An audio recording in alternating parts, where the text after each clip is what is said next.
Information வேற, knowledge வேற, experience வேற. நல்லா கவனிங்க. இன்ஃபர்மேஷன் வேற, நாலேஜ் வேற, எக்ஸ்பீரியன்ஸ் வேற. தகவல் வேற, அறிவு வேற, அனுபவம் வேற.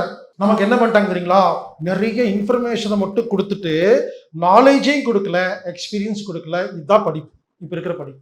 அதுக்கு ஒரு உதாரணம் சொல்றேங்க. நம்மளாம் நிறைய படிச்சிருக்கிறோம். இதுல குறிப்பா பாத்தீங்கன்னா அந்த கலெக்டருக்கு படிக்கிறவங்க எல்லாம் பாத்தீங்கன்னு வச்சுக்கோங்களேன், பயங்கர மண்டையா இருப்பாங்க. எல்லாமே தெரிஞ்சு வச்சிருப்பாங்க. பாத்தீங்களா? எல்லாம் தெரிஞ்சாதான் கலெக்டர் ஆக முடியுமாமா. அவர் தெரிஞ்சுக்கிட்டது எல்லாமே இன்ஃபர்மேஷன் மட்டும்தான்.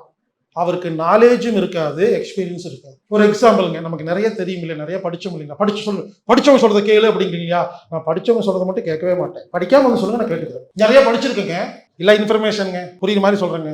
இந்தியாவில் அதிகமாக மழை பொழியும் ஊர் எது? தென்னிந்தியாவின் மான்செஸ்டர் எது? ஒரு 4 கேள்விக்கு பதில் சொன்னீங்க இல்லையா? அடுத்த கேள்வி, இந்த கேள்விக்கு பதில் தெரிஞ்சனால உங்க வாழ்க்கையில ஏதாவது உருப்படியா இருந்திருக்கா? இதுக்கும் நமது வாழ்க்கைக்கு ஏதாவது சின்ன சம்பந்தம் இருக்கா? எங்கேயாவது யூஸ் ஆயிருக்கா? இதுக்கு பேர் தான் இன்ஃபர்மேஷன். இன்ஃபர்மேஷன் என்பது நிறைய தெரிஞ்சு வச்சிருப்போம், வாழ்க்கைக்கு யூஸ் ஆகாது.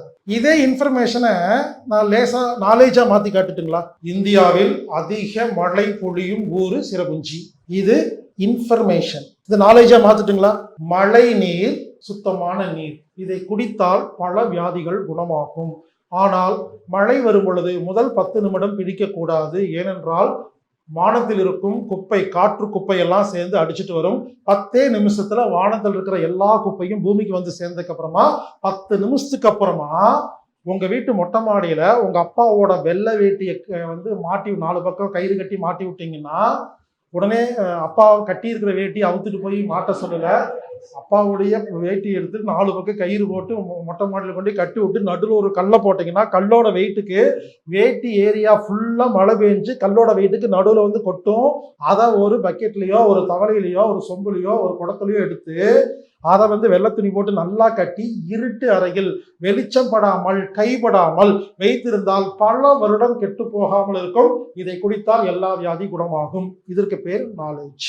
முதல்ல சொன்னது இன்ஃபர்மேஷன், இது நாலேஜ். நீங்க வீட்டில் போய் இது செஞ்சீங்கன்னா எக்ஸ்பீரியன்ஸ். இதே தான் எல்லாத்துக்குங்க.